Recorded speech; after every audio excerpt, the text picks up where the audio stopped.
हर मजहब का अपना कैलेंडर हुंदा है और हर कैलेंडर का एक मजहब हुंदा है। अज सिख कौम दुनिया दियां उन्हां कौमां 'च शामिल हो गई है जिन्हां दा अपना कैलेंडर है। जदों लागू हुंदा है उस तो कुछ दिनों बाद RSS का चीफ उस वेले का सुदर्शन सी कि कौन वो अमृतसर आउंदा है, वो प्रेस कॉन्फ्रेंस करता है, वो कहता है कि भाई बेशक जथेदारों ने इसको लागू कर दिया है पर सिख संगतें इसे नहीं मानेगी। किवें संत समाज का नाम वरत के उन्होंने चैलेंज किया गया, पुरेवाल होरां दी करैक्टर असैसीनेशन की गई जिहड़ी अज भी कुछ तबकियां वालों जारी है और नतीजे के तौर पर पहला जी सोधां करनियां ने इहदे च जी अद्धियां सोधां दे नां थल्ले उहदा अद्धा हिंदूकरण करता गया, फिर पूरा हिंदूकरण करता गया। अज ठीक है उसकी बिगिनिंग डे क्योंकि पहली चेत है 14 मार्च फिक्स है, वो मूल नानकशाही कैलेंडर के मुताबिक ही है, पर बाकी जो कुछ भी है वो लेबल ही लगा हुआ है best wishes on the start of the Sikh new year. May the infinite grace of Waheguru bestow upon all beings wellness and abundance. Let the wisdom of Guru Sahibs continue to light up our society with their radiant guidance. जे Bikrami calendar लागू हो सकिया सी ते इसलिए सी कि राजा विक्रमादित्य एक हिंदू राजे के तौर पर उभार होया। जे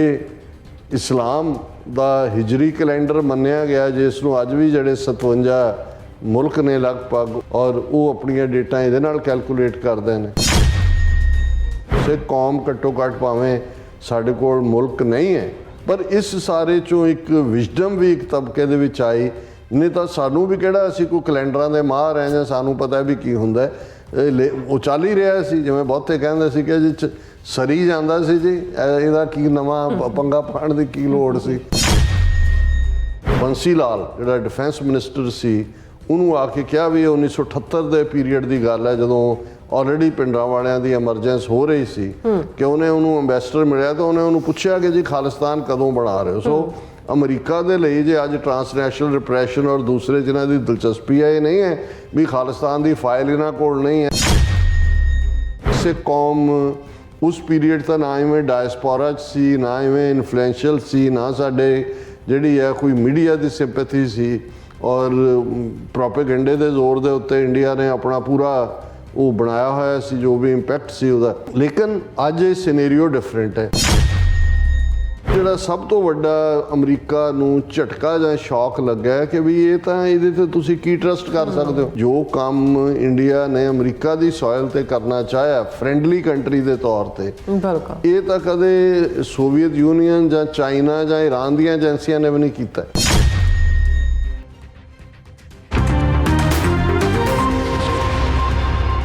वाहिगुरू जी का खालसा वाहिगुरू जी की फतेह। अस्सलाम वालेकुम आदाब बर्ज महा तुहाडी होस्ट नीलम खुरतमा टीवी फॉर सारे दर्शकों ते ਸਰੋਤਿਆਂ ਨੂੰ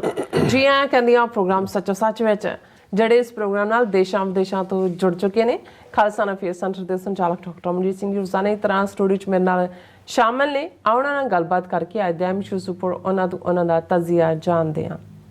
जी डॉक्टर साहब वाहिगुरू जी का खालसा वाहिगुरू जी की फतेह। हाँ जी नीलम कौर जी तुहानू भी ते दुनिया भर च बैठे साडे बहुत ही प्यारे सोहणे सियाणे TV 84 ਦੇ ਵਿਊਅਰਸ ਨੂੰ ਵੀ ਵਾਹਿਗੁਰੂ ਜੀ ਕਾ ਖਾਲਸਾ ਵਾਹਿਗੁਰੂ ਜੀ ਕੀ ਫਤਿਹ। ਸਾਡੇ ਬਹੁਤ ਹੀ ਪਿਆਰੇ ਮੁਸਲਮਾਨ ਭੈਣਾਂ ਭਰਾਵਾਂ ਨੂੰ अस्सलाम वालेकुम। गंगा जमनी तहजीब ਦੇ ਹਿੰਦੂ ਤਵੀਆਂ ਨੂੰ ਨਮੋ ਨਮः। जी डॉक्टर साहब जी आया प्रोग्राम सचो सच बैठा बहुत शुक्रिया जी। डॉक्टर साहब आज 14 मार्च 2024 पहली चेत नानकशाही संमत 556 का दिन है। तो डॉक्टर साहब प्रोग्राम शुरू करने तो पहला अपन दर्शकों ते ਸਰੋਤਿਆਂ ਨੂੰ हमेशा तरह दासी व्यूअर्स जे तुसी हक सच इंसाफ ते पैरा दिन दा इक्को एक चैनल TV 84 ਨੂੰ देखना चाहते हो ਤਾਂ ਤੁਸੀਂ ਦੇਖ ਸਕਦੇ ਹੋ ਸਪੈਕਟਰਮ ਕੇਬਲ, ਆਰਸ਼ਨ ਕੇਬਲ, ਬਲਫਨ ਕੈਨੇਡਾ, roku, ਜਾਦੂ ਬਾਕਸ, ਸ਼ਾਵਾ, Facebook TV 84 ਦੀ ਐਪ ਰਾਹੀਂ online streaming and IP box ਤੇ ਤੁਸੀਂ TV 84 ਨੂੰ ਦੇਖ ਸਕਦੇ ਹੋ। ਵਿਊਅਰਸ ਜੇ ਤੁਸੀਂ ਟੀਵੀ 84 ਨਾਲ ਪ੍ਰੋਗਰਾਮ ਸੱਚੋ ਸੱਚ ਨਾਲ ਫੇਸਬੁੱਕ ਰਾਹੀਂ ਜੁੜੇ ਹੋ ਤਾਂ ਵੱਧ ਲਾਈਕ ਕਰੋ ਤੇ ਸ਼ੇਅਰ ਕਰੋ ਅਤੇ ਨਾਲ ਹੀ YouTube ਤੇ ਸਬਸਕ੍ਰਾਈਬ ਵੀ ਕਰੋ। ਇਹ ਵੀ ਦੱਸ ਦਿਓ ਕਿ ਤੁਸੀਂ ਟੀਵੀ 84 ਦੀ ਐਪ ਨੂੰ ਐਂਡਰੋਇਡ ਐਂਡ ਐਪ ਸਟੋਰ ਤੇ ਡਾਊਨਲੋਡ ਕਰਕੇ ਜੋ ਟੀਵੀ 84 ਦੀ ਲਾਈਵ ਸਟ੍ਰੀਮ ਹੈ ਇਸ ਨੂੰ ਤੁਸੀਂ 24 ਆਵਰਸ ਦੇਖ ਸਕਦੇ ਹੋ। ਸੋ ਵਿਊਅਰਸ ਪ੍ਰੋਗਰਾਮ ਦੀ ਸ਼ੁਰੂਆਤ ਕਰਨ ਜਾ ਰਹੇ ਹਾਂ ਦੀ ਸਪਾਂਸਰਸ਼ਿਪ ਦੇ ਵਾਲਿਆਂ ਨਾਲ ਕਿ ਅੱਜ ਦੇ ਪ੍ਰੋਗਰਾਮ ਸੱਚੋ ਸੱਚ ਨੂੰ ਸਪਾਂਸਰ ਕੀਤਾ ਗਿਆ ਹੈ ਟੋਰਾਂਟੋ ਤੋਂ ਵੀਰ ਸੰਦੀਪ ਸਿੰਘ ਜੀ ਹੋਰਾਂ ਵੱਲੋਂ। ਸੋ ਇਹਨਾਂ ਨੇ ਸਵਾਲ ਕੀਤਾ ਹੈ ਕਿ ਰੂਸ ਅਮਰੀਕਾ ਚੀਨ ਵਿਚਾਲੇ ਜਿਹੜੇ ਫਸ ਰਹੇ ਭਾਰਤ ਦੀ ਅਗਲੀ ਨੀਤੀ ਕੀ ਹੋਵੇਗੀ ਔਰ ਲੱਗਦਾ ਹੈ ਕਿ ਭਾਰਤ ਕਸੂਤੀ ਸਥਿਤੀ ਵਿੱਚ ਫਸ ਰਿਹਾ ਹੈ ਜਿੱਥੇ ਇੱਕ ਪਾਸਾ ਕਰੇ ਬਿਨਾ ਸਰਨਾ ਨਹੀਂ ਅਤੇ ਇੱਕ ਪਾਸਾ ਕਰਨਾ ਭਾਰਤ ਨੂੰ ਮਹਿੰਗਾ ਪਵੇਗਾ। ਸੋ ਵਿਦੇਸ਼ ਨੀਤੀ ਭਾਰਤ ਦੀ ਕਿਸ ਦਿਸ਼ਾ ਵੱਲ ਵਧੇਗੀ। ਸੋ ਇਹਦੀ ਸਪਾਂਸਰਸ਼ਿਪ ਲਈ ਅਸੀਂ ਵੀਰ ਸੰਦੀਪ ਸਿੰਘ ਜੀ ਹੋਰਾਂ ਦਾ ਤਹਿ ਦਿਲ ਤੋਂ ਧੰਨਵਾਦ ਕਰਦੇ ਹਾਂ ਔਰ ਤੁਹਾਨੂੰ ਅਪੀਲ ਤੇ ਬੇਨਤੀ ਕਰਦੇ ਹਾਂ ਕਿ ਤੁਸੀਂ ਪ੍ਰੋਗਰਾਮ ਸੱਚੋ ਸੱਚ ਨੂੰ ਵੱਧ ਤੋਂ ਵੱਧ ਸਪਾਂਸਰ ਕਰੋ। ਸਪਾਂਸਰਸ਼ਿਪ ਲਈ ਤੁਸੀਂ ਸਾਨੂੰ ਕਾਲ ਕਰ ਸਕਦੇ ਸਾਡੇ ਫੋਨ ਨੰਬਰ ਤੇ 5166191984 ਸੇਮ ਨੰਬਰ ਤੇ WhatsApp ਕਰ ਸਕਦੇ ਹੋ। ਤੁਸੀਂ ਈਮੇਲ ਵੀ ਕਰ ਸਕਦੇ ਹੋ info@tv84.tv ਤੇ। ਸੋ ਵਿਊਅਰਸ ਪਹਿਲੇ ਸੈਗਮੈਂਟ ਦੇ ਵਿੱਚ ਜਿਸ ਤਰ੍ਹਾਂ ਕਿ ਨਾਨਕਸ਼ਾਹੀ ਕੈਲੰਡਰ ਅਨੁਸਾਰ ਅੱਜ ਜਿਹੜਾ ਸਿੱਖ ਕੌਮ ਦਾ ਨਵਾਂ ਵਰ੍ਹਾ ਹੈ ਔਰ ਨਵੇਂ ਵਰ੍ਹੇ ਦੀਆਂ ਆਪਾਂ ਸਿੱਖ ਕੌਮ ਨੂੰ ਔਰ ਆਪਣੇ ਟੀਵੀ 84 ਦੇ ਵਿਊਅਰਸ ਨੂੰ ਬਹੁਤ-ਬਹੁਤ ਵਧਾਈਆਂ ਦਿੰਦੇ ਹਾਂ ਔਰ ਵਾਹਿਗੁਰੂ ਅੱਗੇ ਅਰਦਾਸ ਕਰਾਂਗੇ ਜਿਹੜਾ ਵਰ੍ਹਾ ਹੈ ਬਹੁਤ ਹੀ ਖੁਸ਼ੀਆਂ ਭਰਪੂਰ ਸਾਰਿਆਂ ਤੇ ਸਾਡੇ ਤੇ ਗੁਜ਼ਰੇ ਔਰ ਸਿੱਖ ਕੌਮ ਨੂੰ ਜਿਹੜਾ ਆਪਣਾ ਕੌਮੀ ਘਰ ਹੈ ਖਾਲਿਸਤਾਨ ਉਹ ਜਲਦ ਤੋਂ ਜਲਦ ਮਿਲੇ ਔਰ ਇਸ ਲਈ ਸਾਨੂੰ ਮਿਲ ਕੇ ਇਕਜੁੱਟ ਹੋ ਕੇ ਆਪਣੇ ਸਿੱਖਾਂ ਨੂੰ ਜਿਹੜੀ ਹੈ ਯਤਨ ਕਰਨੇ ਚਾਹੀਦੀਆਂ ਨੇ ਨਾ ਕਿ ਇੱਕ ਦੂਜੇ ਦੀਆਂ ਲੱਤਾਂ ਖਿੱਚਣੀਆਂ ਚਾਹੀਦੀਆਂ। ਸਿੱਖ ਕੌਮ ਜਿਹੜਾ ਆਪਣੇ ਘਰ ਦੀ ਪ੍ਰਾਪਤੀ ਲਈ ਜਿੱਥੇ ਵੀ ਜਿਹੜਾ ਵੀ ਕੋਈ ਆਪਣਾ ਯਤਨ ਹੈ ਕਰ ਸਕੇ ਉਹ ਕਰਨੇ ਚਾਹੀਦੇ ਨੇ ਆਪਣੇ ਖਾਲਿਸਤਾਨ ਜਿਹੜੇ ਆਪਣੇ ਕੌਮੀ ਘਰ ਦੇ ਲਈ। ਸੋ ਸਭ ਨੂੰ ਫਿਰ ਇੱਕ ਵਾਰ ਫਿਰ ਆਪਾਂ ਨਵੇਂ ਵਰ੍ਹੇ ਦੀਆਂ ਲੱਖ ਮੁਬਾਰਕਾਂ ਦਿੰਦੇ ਹਾਂ। ਸੋ ਇਸ ਦੇ ਬਾਬਤ ਆਪਾਂ ਡਾਕਟਰ ਸਾਹਿਬ ਕੋਲੋਂ ਉਹਨਾਂ ਦੇ ਵਿਚਾਰ ਪੁੱਛਦੇ ਹਾਂ ਜਾਣਦੇ ਹਾਂ। ਸੋ ਅਸੀਂ ਚਾਹਾਂਗੇ ਕਿ ਤੁਸੀਂ ਸਾਡੇ ਨਾਲ ਇਸੇ ਤਰ੍ਹਾਂ ਬਣੇ ਰਹਿਣਾ ਦੇਖਣ ਸੁਣ ਲਈ। ਤੁਹਾਡਾ ਸਭ ਦਾ ਬਹੁਤ ਸ਼ੁਕਰੀਆ ਜੀ ਡਾਕਟਰ ਸਾਹਿਬ। ਨਵੇਂ ਵਰ੍ਹੇ ਦੇ ਤੁਹਾਨੂੰ ਬਹੁਤ ਵਧਾਈਆਂ। ਬਹੁਤ ਸ਼ੁਕਰੀਆ, ਤੁਹਾਨੂੰ ਵੀ ਮੁਬਾਰਕ ਜੀ। ਸਭ ਤੋਂ ਪਹਿਲਾਂ ਤਾਂ ਅੱਜ ਦੇ ਪ੍ਰੋਗਰਾਮ ਨੂੰ ਸਪਾਂਸਰ ਕਰਨ ਲਈ ਅਸੀਂ ਵੀਰ ਸੰਦੀਪ ਸਿੰਘ ਟੋਰਾਂਟੋ ਨਿਵਾਸੀ ਕੈਨੇਡਾ ਉਹਨਾਂ ਦਾ ਸ਼ੁਕਰੀਆ ਅਦਾ ਕਰਦੇ ਹਾਂ। ਇਹ ਸਾਡੇ ਰੈਗੂਲਰ ਸਪੋਰਟਰ ਨੇ, ਰੈਗੂਲਰ ਸਪਾਂਸਰ ਵੀ ਨੇ ਔਰ ਇੰਟੈਲੀਜੈਂਟ ਯੰਗ ਮੈਨ ਔਰ ਹਮੇਸ਼ਾ ਜੋ ਲੇਟੈਸਟ ਚੱਲ ਰਿਹਾ ਹੁੰਦਾ ਹੈ ਉਸ ਨੂੰ ਮੱਦੇਨਜ਼ਰ ਰੱਖਦੇ ਹਾਂ, ਉਸ ਚੋਂ ਫਰਦਰ ਪੜਚੋਲਾਤਮਕ ਜਿਹਨੂੰ ਅਸੀਂ ਕਹਿੰਦੇ ਹਾਂ ਐਨਾਲਿਟੀਕਲ ਮਾਈਂਡ ਨਾਲ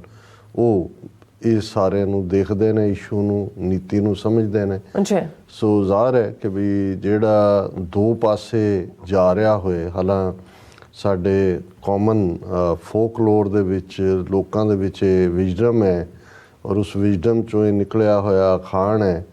ਕਿ ਦੋ ਬੇੜੀਆਂ ਤੇ ਪੈਰ ਰੱਖਣ ਵਾਲਾ ਡੁੱਬਦਾ ਹੈ। ਬਿਲਕੁਲ। ਹੁਣ ਤੁਸੀਂ ਇਸ 'ਚ ਹਜ਼ਾਰਾਂ ਸਾਲਾਂ ਦੀ ਵਿਜ਼ਡਮ ਲੁਕੀ ਹੋਈ ਹੈ ਕਿ ਜਿਹੜਾ ਬੰਦਾ ਔਰ ਹਾਲਾਂ ਆਮ ਸੁਸਾਇਟੀ ਦੇ ਵਿੱਚ ਜਿਹਨੂੰ ਸਭ ਤੋਂ ਮਾੜਾ ਮੰਨਿਆ ਜਾਂਦਾ ਹੈ ਉਹ ਦੋਗਲਾ ਹੁੰਦਾ ਹੈ। ਦੋਗਲੇ ਤਾਂ ਕੋਈ ਇਤਬਾਰ ਨਹੀਂ ਕਰਦਾ ਔਰ ਜਿਹੜਾ ਈਵਨ ਭਾਵੇਂ ਤੁਹਾਡਾ ਦੁਸ਼ਮਣ ਹੈ ਉਹ ਇੱਕ ਸਫ਼ ਦੇ ਵਿੱਚ ਖੜਾ ਹੈ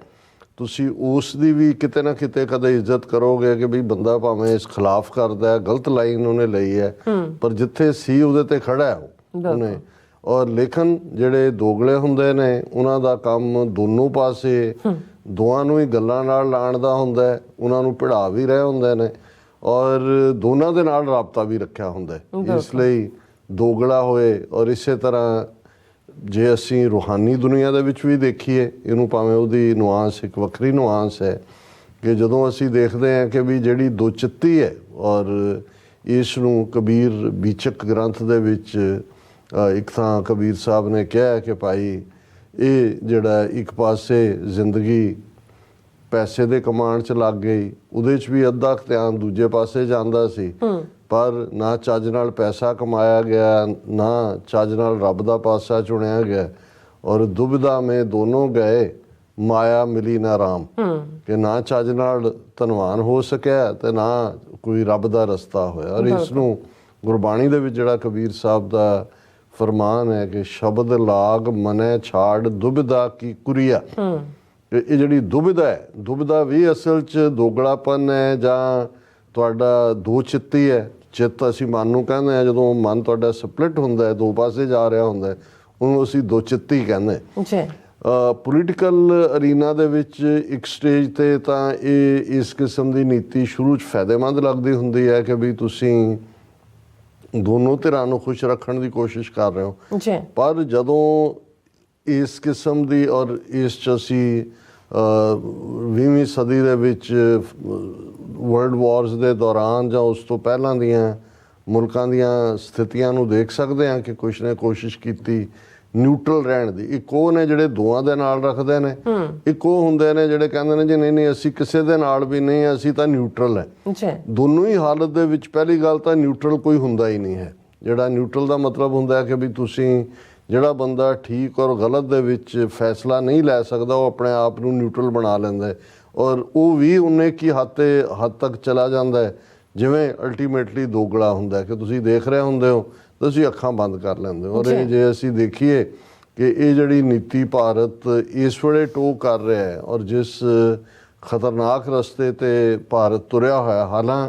ਇਸ ਤੋਂ ਪਹਿਲਾਂ ਵੀ ਜਿਹੜਾ ਪੋਸਟ 47 ਭਾਰਤ ਸੀ ਉਹਨਾਂ ਨੇ ਆਪਣੇ ਆਪ ਨੂੰ ਨੌਨ ਅਲਾਈਨਮੈਂਟ ਦੇ ਨਾਂ ਥੱਲੇ, ਕਿਉਂਕਿ ਉਸ ਵੇਲੇ ਹੀ ਦੋ ਬਲਾਕ ਬਣ ਗਏ ਸੀ, ਸੈਕੰਡ ਵਰਲਡ ਵਾਰ ਦੇ ਐਂਡ ਤੱਕ ਪਹੁੰਚਦੇ ਆਂ ਦੋਨਾਂ ਦੀ ਜਿਹੜੀ ਹੈ ਹੌਸਟਿਲਿਟੀ ਭਾਵੇਂ ਐਲਾਈ ਸੀ ਅਮਰੀਕਾ ਔਰ ਸੋਵੀਅਤ ਯੂਨੀਅਨ, ਪਰ ਉਦੋਂ ਹੀ ਇਹ ਰੂਜ਼ਵੈਲਟ ਨੇ ਵੀ ਔਰ ਬਾਅਦ ਦੇ ਵਿੱਚ ਟਰੂਮੈਨ ਨੇ ਵੀ ਔਰ ਇੱਧਰ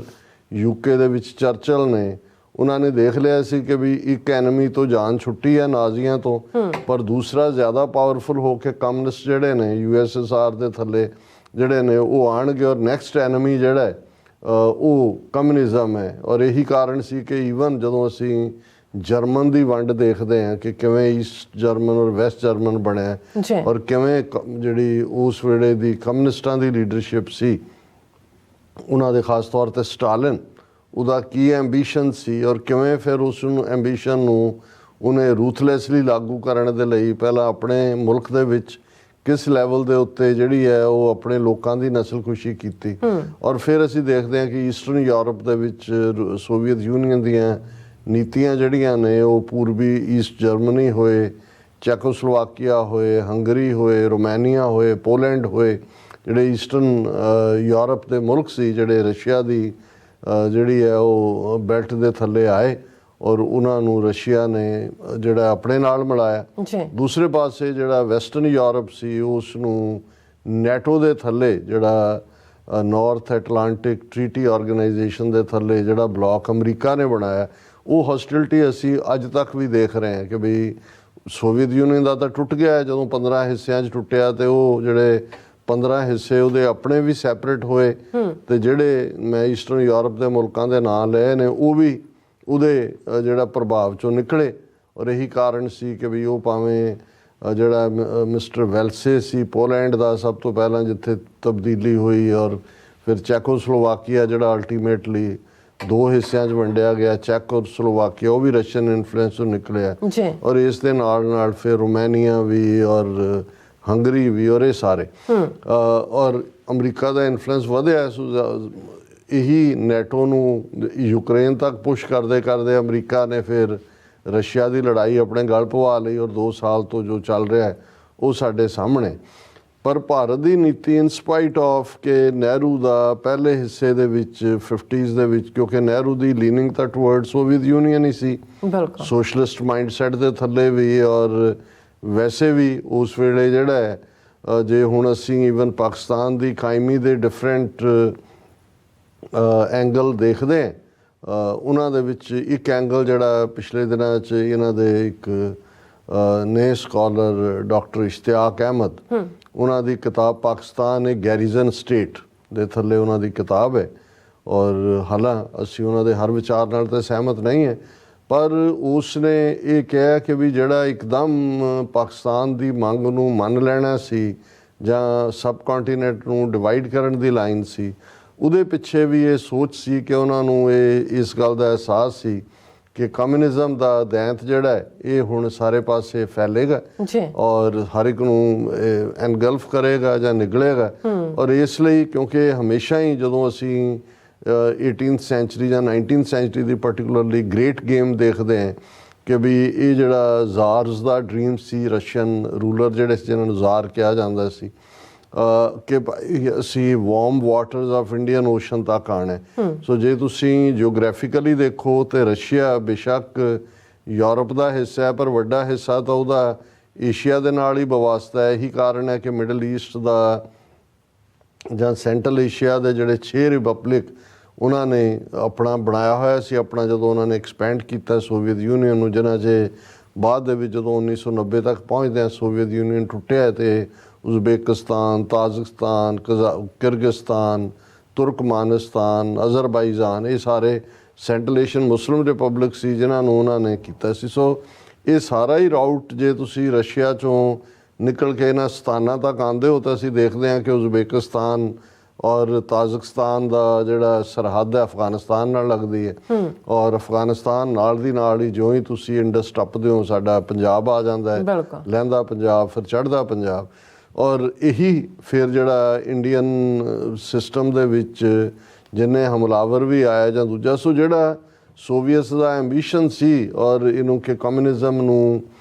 ਜਿਹੜਾ ਸਪਰੈਡ ਕਰਨਾ ਅਲਟੀਮੇਟਲੀ, ਅਫਗਾਨਿਸਤਾਨ ਵੀ ਉਹਨਾਂ ਦੀ ਸਪੈਲ 'ਚ ਜਾ ਚੁੱਕਾ ਸੀ। ਔਰ ਇਹ ਜਦੋਂ 1979 ਦੇ ਵਿੱਚ ਸੋਵੀਅਤ ਯੂਨੀਅਨ ਨੇ ਅਫਗਾਨਿਸਤਾਨ ਦੇ ਉੱਤੇ ਪੂਰਾ ਆਪਣਾ ਕਬਜ਼ਾ ਜਮਾ ਲਿਆ ਫੌਜ ਭੇਜ ਕੇ, ਔਰ ਇਹਦੇ 'ਚ ਕੋਈ ਸ਼ੱਕ ਨਹੀਂ ਕਿ ਜਿਹੜਾ ਡ੍ਰੀਮ ਪਾਕਿਸਤਾਨ ਦੇ ਹਵਾਲੇ ਨਾਲ ਗੈਰੀਜ਼ਨ ਸਟੇਟ ਜਾਂ ਫੌਜੀ ਸਟੇਟ ਜਿਹੜੀ ਹੈ ਉਸ ਦਾ ਉਹਨਾਂ ਨੇ ਦੇਖਿਆ ਸੀ, ਉਹ ਬਿਲਕੁਲ ਠੀਕ ਨਿਕਲਿਆ ਔਰ ਪਾਕਿਸਤਾਨ ਹੀ ਫਰੰਟ ਸਟੇਟ ਬਣਿਆ ਫਿਰ ਸੋਵੀਅਤ ਯੂਨੀਅਨ ਨੂੰ ਜਾਂ ਕਮਿਊਨਿਜ਼ਮ ਨੂੰ ਰੋਕਣ ਦੇ ਲਈ। ਭਾਵੇਂ ਉਹਦੀ ਬਹੁਤ ਕੀਮਤ ਪਾਕਿਸਤਾਨ ਨੇ ਅਦਾ ਕੀਤੀ, ਅੱਜ ਤੱਕ ਵੀ ਅਦਾ ਕਰ ਰਹੇ ਨੇ, ਲੇਕਿਨ ਕਮਿਊਨਿਜ਼ਮ ਦਾ ਜਿਹੜਾ ਸੀ ਉਹਨਾਂ ਦਾ ਦੀ ਡੈਥ ਜਿਹੜੀ ਅਲਟੀਮੇਟਲੀ ਉਹ ਅਫਗਾਨਿਸਤਾਨ ਦੀ ਧਰਤੀ 'ਤੇ ਹੀ ਹੋਈ, ਜਿਹਨੂੰ ਵੈਸੇ ਵੀ ਅਫਗਾਨਿਸਤਾਨ ਨੂੰ ਗ੍ਰੇਵਯਾਰਡ ਆਫ ਐਮਪਾਇਰਸ ਕਿਹਾ ਜਾਂਦਾ ਹੈ। ਔਰ ਉਸ ਤੋਂ ਬਾਅਦ ਹੀ 1999 ਤੱਕ ਪਹੁੰਚਦੇ ਆ ਉਹਨਾਂ ਦੀ ਡਿਫੀਟ ਵੀ ਹੁੰਦੀ ਚਲੀ ਗਈ, ਨੁਕਸਾਨ ਵੀ, ਹਾਲਾਂ ਫੌਜੀ ਕੰਟਰੋਲ ਤਾਂ ਉਹਨਾਂ ਦਾ ਸੀ ਪਰ ਇਕਨੋਮਿਕਲ ਕਲੈਪਸ ਹੋਇਆ ਔਰ ਨਤੀਜੇ ਦੇ ਤੌਰ 'ਤੇ ਸੋਵੀਅਤ ਯੂਨੀਅਨ ਦੇ 15 ਟੁਕੜੇ ਹੋਏ। ਹੁਣ ਉਸ ਪੀਰੀਅਡ ਦੇ ਵਿੱਚ ਜੇ ਅਸੀਂ ਭਾਰਤ ਦਾ ਰੋਲ ਦੇਖੀਏ ਤੇ ਜ਼ਾਹਰ ਹੈ ਕਿ ਨਹਿਰੂ ਦੇ ਪੀਰੀਅਡ 'ਚ ਜਦੋਂ 62 ਦੇ ਵਿੱਚ ਚਾਈਨਾ ਦੇ ਨਾਲ ਕਨਫਲਿਕਟ ਹੁੰਦਾ ਤੇ ਉਦੋਂ ਜਿਹੜਾ ਸੋਵੀਅਤ ਯੂਨੀਅਨ, ਭਾਵੇਂ ਭਾਰਤ ਨੇ ਆਪਣੀ ਮਿਲਟਰੀ ਇਕਵਿਪਮੈਂਟ ਜਾਂ ਟੈਕਨੋਲੋਜੀ ਜਾਂ ਸਾਰਾ ਮਾਡਲ ਤਾਂ ਅੱਜ ਵੀ ਭਾਰਤ ਦੇ ਵਿੱਚ ਉਹ ਸੋਵੀਅਤ ਮਾਡਲ ਹੀ ਹੈ, ਪਰ ਉਹ ਨਿਊਟਰਲ ਹੋ ਗਿਆ ਸੀ ਕਿਉਂਕਿ ਚਾਈਨਾ ਦੇ ਖਿਲਾਫ ਸੋਵੀਅਤ ਯੂਨੀਅਨ ਭਾਰਤ ਦਾ ਸਾਥ ਨਹੀਂ ਸੀ ਦੇਣਾ ਚਾਹੁੰਦਾ। ਔਰ ਉਦੋਂ ਕੈਨੇਡੀ ਅਮਰੀਕਾ ਦੇ ਵਿੱਚ ਸੀ ਔਰ ਜਿਹੜੇ ਪਹਿਲੇ ਪਲੇਨ ਗਏ ਜਾਂ ਮਦਦ ਕੀਤੀ, ਜਾਂ ਚਾਈਨਾ ਨੇ ਖੁਦ ਹੀ 38-40 ਹਜ਼ਾਰ ਸਕੁਅਰ ਮਾਈਲ ਟੈਰੀਟਰੀ ਲੈ ਕੇ ਵਨ ਸਾਈਡਡ ਸੀਜ਼ ਫਾਇਰ ਕਰ ਦਿੱਤਾ ਸੀ। ਅਦਰਵਾਈਜ਼ ਚਾਈਨਾ ਜੇ ਦਿੱਲੀ ਤੱਕ ਵੀ ਮਾਰਚ ਕਰਨਾ ਚਾਹੁੰਦਾ ਤਾਂ ਉਹਨੂੰ ਕੋਈ ਰੋਕਣ ਵਾਲਾ ਨਹੀਂ ਸੀ ਬਿਲਕੁਲ। ਜਿਹੜਾ ਇਹ ਤਾਂ ਸਭ ਕੁਝ ਛੱਡ ਕੇ ਇਹਨਾਂ ਨੇ ਅਸਾਮ ਦੇ ਵਿੱਚ ਜਾਂ ਜਿਹੜਾ ਅਰੁਣਾਚਲ ਹੈ, ਤਵਾਂਗ ਔਰ ਦੂਜਾ ਆਪਣਾ ਨਹਿਰੂ ਨੇ ਐਲਾਨ ਕਰਤਾ ਸੀ, ਰੇਡੀਓ ਤੋਂ ਹੁੰਦਾ ਸੀ, ਸਾਰੇ ਰਿਕਾਰਡ ਛਾੜਤੇ ਸੀ ਜਾਂ ਦੂਜੇ। ਸੋ ਇਹੀ ਸਿਚੁਏਸ਼ਨ ਜਿਹੜੀ ਖਾਸ ਤੌਰ 'ਤੇ ਵੀਰ ਸੰਦੀਪ ਸਿੰਘ ਹੋਰਾਂ ਦਾ ਸਵਾਲ ਹੈ, ਮੈਂ ਵੇਰਵਾ ਦੇਣ ਦਾ ਮੇਰਾ ਮਕਸਦ ਹੁੰਦਾ ਹੈ ਵੀ ਚਲੋ ਜਿਹੜੇ ਸਾਡੇ ਨਾਲ ਨਵੇਂ ਵੀ ਵੀਰ ਭੈਣਾਂ ਜੁੜਦੇ ਨੇ, ਇੱਕ ਤੁਹਾਨੂੰ ਪਾਸ ਦੀ ਝਲਕ ਮਿਲ ਜਾਂਦੀ ਹੈ ਕਿਉਂਕਿ ਕਿਤੇ ਵੀ ਜਦੋਂ ਅਸੀਂ ਪਲੈਨਟ 'ਤੇ ਆਪਣੇ ਹੋਮਲੈਂਡ ਪੰਜਾਬ ਦੀ ਗੱਲ ਕਰਦੇ ਹਾਂ ਔਰ ਤੁਸੀਂ ਇਸ ਨਵੇਂ ਵਰ੍ਹੇ ਦੇ ਵਿੱਚ ਗੁਰੂ ਅੱਗੇ, ਅਕਾਲ ਪੁਰਖ ਅੱਗੇ ਅਰਜ਼ੋਈ ਵੀ ਇਹੀ ਕੀਤੀ ਹੈ ਕਿ 556ਵਾਂ ਵਰ੍ਹਾ ਜਿਹੜਾ ਹੈ ਇਹ ਸਾਡੇ ਲਈ ਇੱਕ ਪੋਜ਼ਿਟਿਵ ਸੁਨੇਹਾ ਲੈ ਕੇ ਆਏ, ਕੌਮ ਦਾ ਘਰ ਖਾਲਿਸਤਾਨ ਹੋਏ। ਸੋ ਉਹਦੇ ਲਈ ਵੀ ਇਹ ਜਿਹੜੀ ਜਿਓ ਪੋਲੀਟਿਕਸ ਹੈ, ਕਿਉਂਕਿ ਜਦੋਂ ਵੀ ਦੁਨੀਆ ਦੇ ਵਿੱਚ ਨਵੇਂ ਮੁਲਕ ਬਣਦੇ ਨੇ, ਜੰਗਾਂ ਦੇ ਹਾਲਾਤ, ਟੈਨਸ਼ਨਸ ਨਵੀਆਂ, ਵੈਸੇ ਤਾਂ ਨਕਸ਼ੇ ਜੇ ਕਿਹਾ ਜਾਏ ਤਾਂ 100 ਸਾਲ ਬਾਅਦ ਹਰ ਇੱਕ ਮੁਲਕ ਦਾ ਹੀ ਨਕਸ਼ਾ ਬਦਲਦਾ ਰਹਿੰਦਾ ਹੈ, ਕੋਈ ਹਿੱਸਾ ਇੱਧਰ ਚਲਾ ਗਿਆ, ਕੋਈ ਉੱਧਰ ਚਲਾ ਗਿਆ, ਨਵੇਂ ਨੇਸ਼ਨ ਬਣਦੇ ਨੇ। ਜਦੋਂ ਯੂਨਾਈਟਿਡ ਨੇਸ਼ਨਸ ਹੋਂਦ ਦੇ ਵਿੱਚ ਆਈ ਹੈ ਸੈਕੰਡ ਵਰਲਡ ਵਾਰ ਤੋਂ ਬਾਅਦ ਤੇ 50 ਮੁਲਕ ਸੀ, ਅੱਜ 193 ਮੁਲਕ ਨੇ। ਸੋ ਇਹ ਬਦਲਦੇ ਰਹਿੰਦੇ ਨੇ। ਸੋ ਲੇਕਿਨ ਉਹਦੇ ਲਈ ਜਿਹੜੀ ਤਬਦੀਲੀ ਦੇ ਵਿੱਚ ਕੌਣ ਕਿਸ ਸਾਈਡ ਤੇ ਖੜਾ ਹੈ ਔਰ ਉਸ ਖਿੱਤੇ ਦੀ ਜਿਓ ਪੋਲੀਟਿਕਸ ਦੇ ਵਿੱਚ ਵੱਡੀਆਂ ਤਾਕਤਾਂ ਜਦੋਂ ਆਪਣੀ ਤਾਕਤ ਝੋਕਦੀਆਂ ਨੇ ਤੇ ਫਿਰ ਕੀ ਹੁੰਦਾ ਹੈ। ਹੁਣ ਬਹੁਤ ਵਾਰ ਜਿਹੜੀਆਂ ਹਾਲਾਂਕਿ ਹਰ ਇੱਕ ਦੇ ਇਤਿਹਾਸ 'ਚ ਜੇ ਹੋਣਗੀਆਂ, ਪਰ ਮੇਰਾ ਖਿਆਲ ਹੈ ਵੀ ਸਿੱਖਾਂ ਦੇ ਇਤਿਹਾਸ 'ਚ ਜੇ ਜ਼ਿਆਦਾ ਨੇ। ਜੇ ਅਸੀਂ ਕਹਿੰਦੇ ਵੀ ਜੇ ਇਵੇਂ ਹੋ ਜਾਂਦਾ, ਹੁਣ ਜੇ 1979 'ਚ ਸੋਵੀਅਤ ਯੂਨੀਅਨ ਆ ਕੇ ਅਫਗਾਨਿਸਤਾਨ 'ਚ ਨਾ ਬੈਠਾ ਹੁੰਦਾ ਔਰ ਅਮਰੀਕਾ ਦਾ ਇੰਟਰਸਟ ਉਹਨੂੰ ਰੋਕਣ 'ਤੇ ਨਾ ਹੁੰਦਾ ਔਰ ਪਾਕਿਸਤਾਨ ਇੱਕ ਫਰੰਟ ਸਟੇਟ ਬਣ ਗਈ ਜਿੱਥੇ ਕਿ ਇਸਲਾਮਿਕ ਜਿਹਾਦ ਦਾ ਨਾਅਰਾ ਦੇ ਕੇ ਮੁਜਾਹਿਦੀਨ ਟ੍ਰੇਨਡ ਕੀਤੇ ਗਏ ਔਰ ਉਹਨਾਂ ਨੇ ਲੜਾਈ ਲੜੀ, ਤੇ ਫਿਰ ਇਵੇਂ ਨਹੀਂ ਸੀ, ਕਿਉਂਕਿ ਆਲਰੇਡੀ ਭਾਰਤ ਤਾਂ ਪੂਰੀ ਤਰ੍ਹਾਂ ਸੋਵੀਅਤ ਬਲਾਕ ਸੀ। ਮੈਂ ਤਾਂ ਅਕਸਰ ਜਦੋਂ ਇਹ ਕਹਿੰਦਾ ਵੀ ਭਾਰਤ ਤਾਂ ਸੋਵੀਅਤ ਯੂਨੀਅਨ ਦੀ ਇੱਕ ਸੈਟੇਲਾਈਟ ਕੰਟਰੀ ਸੀ। ਔਰ ਜੇ ਤੁਸੀਂ ਅੱਜ ਵੀ ਯੂਨਾਈਟਿਡ ਨੇਸ਼ਨ 'ਚ ਵੋਟਿੰਗ ਰਿਕਾਰਡ ਇੰਡੀਆ ਦਾ ਕੱਢ ਕੇ ਦੇਖੋ ਤੇ ਇੰਨੀ ਵਾਰੀ ਸੋਵੀਅਤ ਯੂਨੀਅਨ ਨੇ ਖੁਦ ਅਮਰੀਕਾ ਦੇ ਖਿਲਾਫ ਵੋਟ ਨਹੀਂ ਕੀਤੀ ਹੋਏਗੀ ਜਿੰਨੀ ਵਾਰੀ ਭਾਰਤ ਨੇ ਕੀਤੀ। ਬਿਲਕੁਲ। ਹੁਣ ਤੁਸੀਂ ਇਮੇਜਿਨ ਕਰੋ ਕਿ ਜੇ ਪਾਕਿਸਤਾਨ ਔਰ ਅਮਰੀਕਾ 1979 ਤੋਂ 1999 ਤੱਕ ਉੱਥੇ ਨਾ ਉਲਝੇ ਹੁੰਦੇ, ਕਿਉਂਕਿ ਦੋਨੋਂ ਫਰੰਟ ਅਮਰੀਕਾ ਨਹੀਂ ਸੀ ਖੋਲ੍ਹਣਾ ਚਾਹੁੰਦਾ, ਕਿਉਂਕਿ ਸ਼ੁਰੂ 'ਚ ਐਸਾ ਆਂਦਾ ਹੈ, ਹਾਲਾਂ ਸਾਡੀ ਕਿਹੜੀ ਐਕਸੈਸ ਹੈ ਕੋਈ ਖੁਫੀਆ ਡਾਕੂਮੈਂਟਸ ਨੂੰ ਕਿ ਵੀ ਅਸੀਂ ਕਰੀਏ, ਕਿ ਜੇ ਜ਼ਿਆਉਲ ਹੱਕ ਜਿਹੜਾ ਕਿ ਪਾਵਰ 'ਚ ਆ ਚੁੱਕਾ ਸੀ ਔਰ ਇਹ ਸਾਰੀ ਵਾਰ ਉਹਦੇ ਪੀਰੀਅਡ 'ਚ ਹੀ ਲੜੀ ਗਈ, ਉਸ ਪੀਰੀਅਡ 'ਚ ਜੂਨ 84 ਦਾ ਘੱਲੂਘਾਰਾ ਹੁੰਦਾ। ਬਿਲਕੁਲ। ਹੁਣ ਜੇ ਉਦੋਂ ਇਵੇਂ ਨਾ ਹੋਇਆ ਹੁੰਦਾ ਕਿ ਅਮਰੀਕਾ ਔਰ ਪਾਕਿਸਤਾਨ ਨੇ ਇੱਕ ਫਰੰਟ ਦੇ ਉੱਤੇ ਆਲਰੇਡੀ ਸੋਵੀਅਤ ਯੂਨੀਅਨ ਦੇ ਨਾਲ ਲੜਾਈ ਵਿੱਢੀ ਹੋਈ ਸੀ ਔਰ ਸਾਰੀ ਟ੍ਰੇਨਿੰਗ ਤਾਂ ਪਿਸ਼ਾਵਰ CIA ਔਰ ISI ਮਿਲ ਕੇ ਹੀ ਉਸ ਆਪਰੇਸ਼ਨ ਨੂੰ ਚਲਾ ਰਹੇ ਸੀ, ਤਾਂ ਫਿਰ ਅਮਰੀਕਾ ਦੀ ਜਾਂ ਪੱਛਮੀ ਮੁਲਕਾਂ ਦੀ ਦਿਲਚਸਪੀ ਹੁੰਦੀ ਸਿੱਖਾਂ ਦੇ ਵਿੱਚ ਖਾਲਿਸਤਾਨ ਬਣਾਉਣ ਦੇ ਲਈ, ਕਿਉਂਕਿ ਉਹਨਾਂ ਨੂੰ ਇਹ ਸੀ ਕਿ ਪਾਕਿਸਤਾਨ ਤਾਂ ਆਲਰੇਡੀ ਅਮਰੀਕਾ ਦੇ ਲਾਈਨ ਨੂੰ ਹੀ ਟੋ ਕਰਦਾ ਸੀ ਔਰ ਉਹਨਾਂ ਨੂੰ ਭਾਰਤ ਜੇ ਸੋਵੀਅਤ ਯੂਨੀਅਨ ਦੇ ਨਾਲ ਇਸ ਕਦਰ ਬਗਲਗੀਰ ਸੀ ਕਿ ਔਰ ਉਸ ਪੀਰੀਅਡ ਦੇ ਵਿੱਚ 70s ਦੇ ਵਿੱਚ ਇੱਕ ਅਮਰੀਕਨ ਐਂਬੈਸਡਰ ਦਿੱਲੀ 'ਚ ਸੀ, ਉਹਨਾਂ ਨੇ ਇੱਕ ਸਟੇਜ ਦੇ ਉੱਤੇ ਬੰਸੀ ਲਾਲ ਜਿਹੜਾ ਡਿਫੈਂਸ ਮਿਨਿਸਟਰ ਸੀ ਉਹਨੂੰ ਆ ਕੇ ਕਿਹਾ ਵੀ ਇਹ 1978 ਦੇ ਪੀਰੀਅਡ ਦੀ ਗੱਲ ਹੈ, ਜਦੋਂ ਆਲਰੇਡੀ ਪਿੰਡਾਂ ਵਾਲਿਆਂ ਦੀ ਐਮਰਜੈਂਸ ਹੋ ਰਹੀ ਸੀ, ਕਿ ਉਹਨੂੰ ਐਂਬੈਸਡਰ ਮਿਲਿਆ ਤਾਂ ਉਹਨੇ ਉਹਨੂੰ ਪੁੱਛਿਆ ਕਿ ਜੀ ਖਾਲਿਸਤਾਨ ਕਦੋਂ ਬਣਾ ਰਹੇ ਹੋ। ਸੋ ਅਮਰੀਕਾ ਦੇ ਲਈ ਜੇ ਅੱਜ ਟਰਾਂਸਨੈਸ਼ਨਲ ਰਿਪਰੈਸ਼ਨ ਔਰ ਦੂਸਰੇ ਜਿਨ੍ਹਾਂ ਦੀ ਦਿਲਚਸਪੀ ਹੈ, ਇਹ ਨਹੀਂ ਹੈ ਵੀ ਖਾਲਿਸਤਾਨ ਦੀ ਫਾਈਲ ਇਹਨਾਂ ਕੋਲ ਨਹੀਂ ਹੈ ਜਾਂ ਦੂਜਾ, ਪਰ ਕਿਉਂਕਿ 1979 'ਚ ਸੋਵੀਅਤ ਯੂਨੀਅਨ ਨੇ ਆਕੂਪਾਈ ਕਰ ਲਿਆ ਔਰ ਪਹਿਲੇ 2-3 ਸਾਲ ਅਮਰੀਕਾ ਇਨਵੋਲਵ ਨਹੀਂ ਸੀ, 2 ਸਾਲ ਉਹ ਇਕੱਲੇ ਹੀ ਲੜਦੇ ਰਹੇ ਔਰ ਲੂਜ਼ਰ ਸੀਗੇ। ਇਹ ਤਾਂ ਜਦੋਂ ਅਮਰੀਕਾ ਇਨਵੋਲਵ ਹੋਇਆ, ਪਾਕਿਸਤਾਨ ਇਨਵੋਲਵ ਹੋਇਆ, ਸਟਿੰਗਰ ਮਿਸਲਸ ਆਈਆਂ ਜਾਂ ਦੂਜੇ, ਹੁਣ ਜੇ ਉਹ ਸਿਨੈਰੀਓ ਨਾ ਡਿਵੈਲਪ ਹੋਇਆ ਹੁੰਦਾ ਤੇ ਜ਼ਾਹਰ ਹੈ ਕਿ ਅਮਰੀਕਾ ਨੇ ਪਾਕਿਸਤਾਨ ਨੂੰ ਵੀ ਐਨਕਰੇਜ ਕਰਨਾ ਸੀ, ਖੁਦ ਵੀ ਉਹਦਾ ਇੰਟਰਸਟ ਹੋਣਾ ਸੀ ਕਿ ਭਾਈ ਜੇ ਇੱਕ ਗੈਰੀਜ਼ਨ ਸਟੇਟ ਇਹਨਾਂ ਦੇ ਲਈ ਹੈ ਤੇ ਦੂਸਰੀ ਸਟੇਟ ਵੀ, ਉਹ ਜਿਹੜੀ ਬ੍ਰਿਟਿਸ਼ ਨੇ ਵੀ 47 'ਚ ਚਾਹਿਆ ਸੀ, ਇਹ ਤਾਂ ਸਿੱਖ ਲੀਡਰਸ਼ਿਪ ਦਾ ਆਪਣਾ ਹੁਣ ਜਿਹੜਾ ਉਹ ਅਕਲ ਦਾ ਨਿਕਲਿਆ ਦਿਵਾਲਾ ਹੈ ਅਕਲ ਦਾ, ਜਿਹਦੇ ਥੱਲੇ ਅਸੀਂ ਇੱਕ ਗੁਲਾਮੀ 'ਚੋਂ ਦੂਸਰੀ ਦੇ ਵਿੱਚ ਆਏ। ਸੋ ਅੱਜ ਵੀ ਹੁਣ ਜੇ ਦੇਖਿਆ ਜਾਏ ਵੀ ਸਿਚੁਏਸ਼ਨ ਅਸੀਂ ਉਸ ਦੌਰ 'ਚ ਚਲੇ ਜਾਈਏ, ਅੱਜ ਸਾਡੇ ਲਈ ਇੱਕ ਪੋਜ਼ਿਟਿਵ ਸਿਨੈਰੀਓ ਜ਼ਰੂਰ ਹੈ, ਕਿਉਂਕਿ ਆਲਰੇਡੀ ਸਿੱਖ ਕੌਮ ਉਸ ਪੀਰੀਅਡ ਤਾਂ ਨਾ ਇਵੇਂ ਡਾਇਸਪੋਰਾ 'ਚ ਸੀ, ਨਾ ਇਵੇਂ ਇਨਫਲੂਐਂਸ਼ੀਅਲ ਸੀ, ਨਾ ਸਾਡੇ ਜਿਹੜੀ ਹੈ ਕੋਈ ਮੀਡੀਆ ਦੀ ਸਿੰਪੈਥੀ ਸੀ ਔਰ ਪ੍ਰੋਪੇਗੈਂਡੇ ਦੇ ਜ਼ੋਰ ਦੇ ਉੱਤੇ ਇੰਡੀਆ ਨੇ ਆਪਣਾ ਪੂਰਾ ਉਹ ਬਣਾਇਆ ਹੋਇਆ ਸੀ ਜੋ ਵੀ ਇੰਪੈਕਟ ਸੀ ਉਹਦਾ। ਲੇਕਿਨ ਅੱਜ ਇਹ ਸਿਨੈਰੀਓ ਡਿਫਰੈਂਟ ਹੈ। ਹੁਣ ਇੰਡੀਆ ਇੱਕੋ ਵੇਲੇ ਜਿਹੜਾ ਉਹ ਦੋਨਾਂ ਦੇ ਨਾਲ ਗੇਮ ਪਲੇ ਕਰ ਰਿਹਾ। ਹੁਣ ਅੱਜ ਹੀ ਸੱਜਣ ਨਾਲ ਗੱਲ ਹੋ ਰਹੀ ਸੀ ਕਿ ਵੀ ਇਹ ਤਾਂ ਨਹੀਂ ਹੈ ਵੀ ਜਿਵੇਂ ਅਮਰੀਕਾ ਜਾਂ ਕੈਨੇਡਾ ਅਲਟੀਮੇਟਲੀ ਸਿੱਖ ਤਾਂ ਬਹੁਤੇ ਮੈਟਰ ਨਹੀਂ ਕਰਦੇ, ਵੀ ਇਹਨੂੰ ਐਜ਼ ਏ ਪ੍ਰੈਸ਼ਰ ਟੈਕਟਿਕ ਵਰਤ ਕੇ ਜਿਹੜਾ ਅਲਟੀਮੇਟਲੀ ਇੰਡੀਆ ਦੇ ਪਾਲੇ 'ਚ ਭੁਗਤੇ। ਤਾਂ ਮੈਂ ਉਹਨਾਂ ਨੂੰ ਕਿਹਾ ਵੀ ਜਿਹੜਾ ਜਿੰਨੀ ਇੱਕ ਇਹਨਾਂ ਦੇ ਰਾਈਟ ਅਪਸ 'ਚੋਂ ਜਾਂ ਮੁਲਾਕਾਤਾਂ 'ਚੋਂ ਥੋੜ੍ਹਾ ਬਹੁਤ ਅਸੀਂ ਕੱਢ ਸਕੇ ਹਾਂ, ਇੰਡੀਆ ਨੂੰ ਸਭ ਤੋਂ ਜ਼ਿਆਦਾ ਇਹ ਹੈ ਕਿ ਵੀ ਜੋ ਕੰਮ ਇੰਡੀਆ ਨੇ ਅਮਰੀਕਾ ਦੀ ਸੋਇਲ ਤੇ ਕਰਨਾ ਚਾਹਿਆ ਫਰੈਂਡਲੀ ਕੰਟਰੀ ਦੇ ਤੌਰ ਤੇ, ਇਹ ਤਾਂ ਕਦੇ ਸੋਵੀਅਤ ਯੂਨੀਅਨ ਜਾਂ ਚਾਈਨਾ ਜਾਂ ਈਰਾਨ ਦੀਆਂ ਏਜੰਸੀਆਂ ਨੇ ਵੀ ਨਹੀਂ ਕੀਤਾ। ਸੋ ਗੱਲ ਇਹ ਨਹੀਂ ਹੈ ਕਿ ਵੀ ਸਾਡਾ ਫੈਕਟਰ ਕਿੰਨਾ ਕੁ ਇੰਪੋਰਟੈਂਟ ਹੈ ਜਾਂ ਨਹੀਂ ਹੈ। ਅਮਰੀਕਾ ਦਾ ਜਿਹੜਾ ਭਾਰਤ ਦੇ ਨਾਲ ਸਟ੍ਰੈਟੇਜਿਕ ਜਿਹੜੀ ਨੀਤੀ in fact junior Bush period post 9/11 ਸ਼ੁਰੂ ਹੋਈ, ਦੈਨ ਓਬਾਮਾ ਐਡਮਿਨਿਸਟ੍ਰੇਸ਼ਨ ਵੇਲੇ ਦੋਨੋਂ ਟਰਮਸ ਜਿਹੜੇ ਕੰਟੀਨਿਊ ਰਹੀ, ਟਰੰਪ ਵੇਲੇ ਵੀ ਰਹੀ ਔਰ ਬਾਈਡਨ ਐਡਮਿਨਿਸਟ੍ਰੇਸ਼ਨ ਵੇਲੇ ਵੀ ਰਹੀ, ਇਹਨੂੰ ਜਿਹੜਾ ਸਭ ਤੋਂ ਵੱਡਾ ਅਮਰੀਕਾ ਨੂੰ ਝਟਕਾ ਜਾਂ ਸ਼ੌਕ ਲੱਗਾ ਕਿ ਵੀ ਇਹ ਤਾਂ ਇਹਦੇ ਤੇ ਤੁਸੀਂ ਕੀ ਟਰਸਟ ਕਰ ਸਕਦੇ ਹੋ ਵੀ ਇਹ ਫਰੈਂਡਲੀ ਕੰਟਰੀ ਨਹੀਂ ਬਣੇਗਾ। ਔਰ ਇਹੀ ਸਾਡਾ ਇਹਨਾਂ ਨੂੰ ਕਹਿਣਾ ਵੀ ਅਲਟੀਮੇਟਲੀ, ਔਰ ਇਹ ਸਾਹਮਣੇ ਆ ਗਿਆ ਜਦੋਂ ਹੁਣ ਯੂਕਰੇਨ ਦੇ ਵੇਲੇ ਕਿਵੇਂ ਇਹਨੇ ਰਸ਼ੀਆ ਦੇ ਪਾਲੇ 'ਚ ਹੀ ਖਲੋਤਾ ਰਿਹਾ ਔਰ ਕਿਵੇਂ 22-23 ਬਿਲੀਅਨ ਡਾਲਰ ਦੀ ਆਇਲ ਟ੍ਰੇਡ ਕੀਤੀ, ਜਦੋਂ ਕਿ ਨਾਰਮਲ ਟ੍ਰੇਡ ਰਸ਼ੀਆ ਦੇ ਨਾਲ $2 ਬਿਲੀਅਨ ਤੋਂ ਉਹਨਾਂ ਦੀ ਜ਼ਿਆਦਾ ਨਹੀਂ ਹੈ। ਇਹੀ ਸਿਚੁਏਸ਼ਨ ਜਿਹੜੀ ਹੈ ਮੈਂ ਸਮਝਦਾ ਵੀ ਭਾਰਤ ਨੂੰ ਜਿਹੜਾ ਹੈ ਉਹ ਅਲਟੀਮੇਟਲੀ ਕੁੱਟਣਾ ਤਾਂ ਅਮਰੀਕਾ ਦੇ ਵੈਸਟਰਨ ਕੰਟਰੀਜ਼ ਨਹੀਂ ਹੈ, ਰਸ਼ੀਆ ਕਦੇ ਵੀ, ਔਰ ਇੱਕ ਪਾਸੇ ਚਾਈਨਾ ਦੇ ਨਾਲ ਹੌਸਟਿਲਿਟੀ ਮੁੱਲ ਲਈ ਹੋਈ ਹੈ। ਔਰ ਜੇ 1962 'ਚ ਜਦੋਂ ਸੋਵੀਅਤ ਯੂਨੀਅਨ ਬਹੁਤ ਵੱਡੀ ਪਾਵਰ ਸੀ, ਅਜੇ ਚਾਈਨਾ ਤਾਂ ਕ੍ਰੋਲ ਕਰ ਰਿਹਾ ਸੀ, ਉਹ ਰਿੜ ਰਿਹਾ ਸੀ। ਤੇ ਉਦੋਂ ਸੋਵੀਅਤ ਯੂਨੀਅਨ ਨਿਊਟਰਲ ਹੋ ਗਿਆ ਸੀ ਵੀ ਨਹੀਂ ਅਸੀਂ ਫੈਲੋ ਕਾਮਰੇਡ ਦੇ ਖਿਲਾਫ, ਹਾਲਾਂ ਉਹਨਾਂ ਦੇ ਨਾਲ ਟੈਨਸ਼ਨ ਵੀ ਸੀ ਚਾਈਨਾ ਰਸ਼ੀਆ ਦੀ ਮਨਚੂਰੀਆ ਪ੍ਰੋਵਿੰਸ ਨੂੰ ਲੈ ਕੇ, ਤੇ ਉਹ ਨਿਊਟਰਲ ਸੀ। ਅੱਜ ਤਾਂ ਰਸ਼ੀਆ ਦੀ ਇਕੋਨਮੀ ਔਰ ਮਿਲਟਰੀ ਔਰ ਬਹੁਤ ਕੁਝ ਚਾਈਨਾ ਤੇ ਡਿਪੈਂਡੈਂਟ ਹੈ। ਅੱਜ ਤਾਂ ਜਿਹੜੀ ਹੈ ਉਹ ਕਲਾਇੰਟ ਸਟੇਟ ਬਣੀ ਹੋਈ ਹੈ ਰਸ਼ੀਆ। ਸੋ ਇਸ ਹਾਲਤ 'ਚ ਜੇ ਚੀਨ ਦੇ ਨਾਲ ਵੀ ਇੱਕੋ ਵੇਲੇ ਪੰਗਾ, ਜਿਵੇਂ ਹੁਣ ਅਸੀਂ ਕੱਲ੍ਹ ਵੀ ਡਿਸਕਸ ਕੀਤਾ ਸੀ ਔਰ ਅੱਜ ਵੀ ਸਾਡਾ ਇੱਕ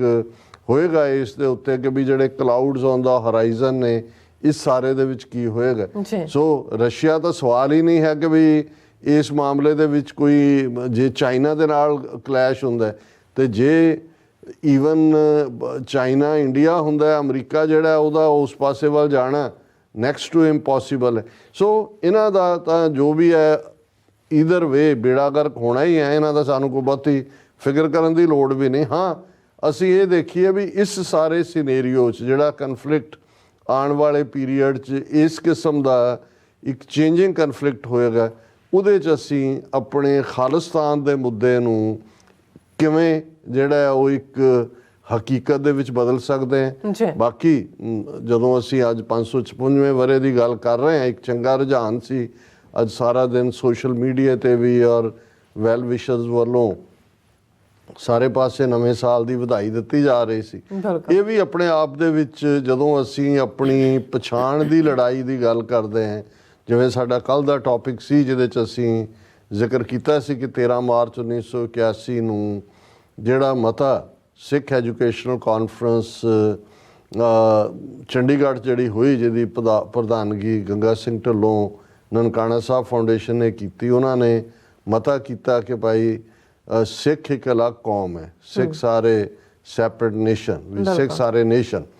ਔਰ ਉਹਨੇ ਕਿੰਨੀ ਵੱਡੀ ਇੱਕ ਜਿਹੜਾ ਉਹ ਟਰਨਿੰਗ ਪੁਆਇੰਟ ਬਣਿਆ, ਕਿੰਨਾ ਵਾਵੇਲਾ ਮਚਿਆ ਔਰ ਉਹ ਸਾਰੇ ਦੇ ਉੱਤੇ। ਸੋ ਇਹ ਤੁਹਾਡੀ ਪਛਾਣ ਦੀ ਲੜਾਈ 'ਚ ਇੱਕ ਵੱਡੇ ਮੀਲ ਪੱਥਰ ਹੁੰਦੇ ਨੇ। ਔਰ ਇਹ ਉਹੀ ਪੀਰੀਅਡ ਸੀ ਕਿ ਉਸ ਪੀਰੀਅਡ 'ਚ ਜਦੋਂ ਇਸ ਪਾਸੇ ਇਹ ਮਤਾ ਪਾਸ ਕੀਤਾ ਗਿਆ ਸੀ, ਦੂਸਰੇ ਪਾਸੇ ਯੂਕੇ ਦੇ ਵਿੱਚ ਇੱਕ ਕੇਸ ਜਿਹੜੇ ਬੜਾ ਜਿਹੜਾ ਉਹ ਚਰਚਾ ਦੇ ਵਿੱਚ ਸੀ ਡਿਸਕ੍ਰਿਮੀਨੇਸ਼ਨ ਦੇ ਥੱਲੇ, ਕਿਉਂਕਿ ਐਥਨੀਸਿਟੀ ਦੇ ਤੌਰ ਦੇ ਉੱਤੇ ਤਾਂ ਡਿਸਕ੍ਰਿਮੀਨੇਸ਼ਨ ਦਾ ਲਾਅ ਸੀ, ਰਿਲੀਜੀਅਸ ਮਾਮਲੇ ਦਾ ਨਹੀਂ ਸੀ। ਸੋ ਉਹਦੇ 'ਚ ਕਾਫੀ ਉਹ ਪਪੂਲਰ ਕੇਸ ਸੀ, ਉਹਦਾ ਮੈਨੂੰ ਹੁਣ ਨਾਂ ਨਹੀਂ ਯਾਦ ਆ ਰਿਹਾ। ਔਰ ਉਹ ਅਲਟੀਮੇਟਲੀ ਹਾਊਸ ਆਫ ਲਾਰਡਸ ਤੱਕ ਪਹੁੰਚਿਆ ਔਰ ਜਿਹੜੇ ਸਿੱਖ ਵਕੀਲਾਂ, ਜਿਹੜੇ ਸਿੱਖ ਬੱਚੇ ਦੇ ਨਾਲ ਜੁੜਿਆ ਹੋਇਆ ਕੇਸ ਸੀ ਕਿ ਸਕੂਲ 'ਚ ਉਹਨੂੰ ਦਸਤਾਰ ਦੇ ਨਾਲ ਨਹੀਂ ਸੀ ਜਾਣ ਦਿੱਤਾ ਗਿਆ। ਔਰ ਉਹ ਜਦੋਂ ਹਾਊਸ ਆਫ ਲਾਰਡਸ ਦੇ ਵਿੱਚ ਗਿਆ ਔਰ ਹਾਊਸ ਆਫ ਲਾਰਡਸ ਦੇ ਵਿੱਚ ਉਹਨਾਂ ਨੇ ਇਹ ਮੰਨਿਆ ਔਰ ਪਾਸ ਕੀਤਾ ਕਿ Sikhs are not only a religion, it's almost a race, ਕਿ ਸਿੱਖ ਅਲੱਗ ਰੇਸ ਨੇ। ਹੁਣ ਜਿਵੇਂ ਐਥਨੀਸਿਟੀ ਦੇ ਸਵਾਲ ਦੇ ਉੱਤੇ ਇੱਥੇ ਤੱਕ ਯੂਕੇ 'ਚ ਪਹੁੰਚ ਗਏ ਕਿ ਭਾਈ ਹੁਣ ਕਾਲਮ ਹੁੰਦਾ ਐਥਨੀਸਿਟੀ ਦਾ ਅੱਡ ਸਿੱਖਾਂ ਦੇ। ਅਮਰੀਕਾ 'ਚ ਵੀ ਅਮਰੀਕਨ ਸੈਂਸਸ 'ਚ ਵੀ ਅਜੇ ਅਸੀਂ ਇੱਕ ਸਟੈਪ ਪਿੱਛੇ ਹਾਂ, ਪਰ ਉਸ ਪਾਸੇ ਵੱਲ ਜਾ ਰਹੇ। ਔਰ ਮੈਨੂੰ ਯਾਦ ਹੈ ਕੁਦਰਤਨ ਜਦੋਂ ਇਹ ਖਬਰ ਉੱਥੇ ਇੰਡੀਆ ਦੇ ਮੀਡੀਆ 'ਚ ਵੀ ਲੱਗੀ ਕਿ ਭਾਈ ਉਹ ਤਾਂ ਹਾਊਸ ਆਫ ਲਾਰਡਸ ਨੇ ਯੂਕੇ ਦੇ ਵਿੱਚ ਤਾਂ ਸਿੱਖਾਂ ਨੂੰ ਅਲੱਗ ਨਸਲ ਮੰਨ ਲਿਆ, ਤੁਸੀਂ ਤਾਂ ਇੱਕ ਕੌਮ ਦੀ ਗੱਲ ਕਰਦੇ ਹੋ, ਇਹ ਤਾਂ ਉਸ ਤੋਂ ਵੀ ਅੱਗੇ ਹੈ। ਤੇ ਉਸ ਨੂੰ ਉਦੋਂ ਸੰਤ ਪਿੰਡਾਂ ਵਾਲੇ ਗੁਰੂ ਨਾਨਕ ਨਿਵਾਸ ਦੀ ਛੱਤ ਤੇ ਹੁੰਦੇ ਸੀ, ਬਾਅਦ 'ਚ ਜਿਹੜਾ ਉਹ ਦੂਸਰੇ ਲੰਗਰ ਦੀ ਛੱਤ ਤੇ ਗਏ ਜਿੱਥੇ ਉਹ ਆਮ ਸਿੱਖ ਸੰਗਤ ਮਿਲਦੀ ਸੀ। ਸੋ ਉਹ ਉਹਨਾਂ ਨੂੰ ਉਹ ਅਖਬਾਰ ਪੜ੍ਹ ਕੇ ਸੁਣਾ ਰਿਹਾ ਸਿੰਘ, ਤੇ ਉਹ ਕਹਿੰਦੇ ਨੇ ਔਰ ਉਹਨਾਂ ਨੇ ਇਸ ਦੇ ਉੱਤੇ ਖੁਸ਼ੀ ਦਾ ਇਜ਼ਹਾਰ ਕੀਤਾ। ਸੰਤਾਂ ਨੇ ਕਿਹਾ ਦੇਖ ਲਓ ਇਹਨਾਂ ਨੂੰ ਇੱਥੇ ਤਕਲੀਫ ਹੈ ਕਿ ਅਸੀਂ ਕਹਿ ਰਹੇ ਹਾਂ ਵੀ ਸਿੱਖ ਇੱਕ ਨਿਸ਼ਚੈਵਾਚਕ ਇੱਕ ਅਲੱਗ ਕੌਮ ਹੈ, ਪਰ ਉਧਰ ਦੇਖੋ ਉਹਨਾਂ ਨੇ ਹਾਊਸ ਆਫ ਲਾਰਡਸ ਨੇ ਜਿਹੜਾ ਉਹ ਮੰਨ ਲਿਆ ਕਿ ਵੀ ਸਿੱਖ ਤਾਂ ਇੱਕ ਅੱਡ ਰੇਸ ਹੈ। ਹੁਣ ਇਹ ਜਿਹੜੇ ਮਾਰਕ ਹੁੰਦੇ ਨੇ, ਇਸੇ ਤਰ੍ਹਾਂ ਜਦੋਂ ਨਾਨਕਸ਼ਾਹੀ ਕੈਲੰਡਰ ਦੇ ਕਾਨਸੈਪਟ ਦੀ ਗੱਲ ਆਈ, ਔਰ ਇਹ ਇੱਕ ਲੰਬੀ ਕਹਾਣੀ ਹੈ, ਮੈਂ ਉਸ ਦੇ ਵਿੱਚ ਵੇਰਵੇ 'ਚ ਨਹੀਂ ਜਾਵਾਂਗਾ ਕਿ ਭਾਈ ਕਿਵੇਂ ਇਸ ਦੇ ਵਿੱਚ ਜਿਹੜੇ ਇੰਸਟਰੂਮੈਂਟਲ ਸੀ, ਭਾਵੇਂ ਉਹ ਸਰਪਾਲ ਸਿੰਘ ਪੁਰੇਵਾਲ ਸੀ ਜਿਨ੍ਹਾਂ ਨੇ ਮਿਹਨਤ ਕੀਤੀ,